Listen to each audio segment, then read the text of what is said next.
So one of the guidelines assess the patient's behavioral responses to pain. As I've said, we have different behavioral responses to pain. We have different perceptions to pain. Because likewise, we have different pain tolerance. Okay?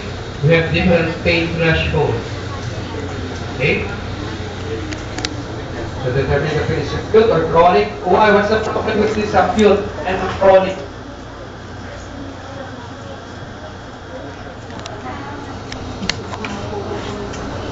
Pag sinabi acute, sudden onset. Sometimes, an acute onset may mean also problematic type of pain.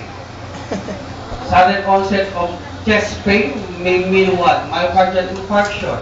Hindi ko mo acute, sasabihin natin mild lang yan. O hindi natin sasabihin it cannot be detrimental. Okay?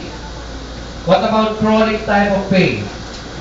So pag chronic, usually, ibig sabihin that the pain is persisting for longer period of time.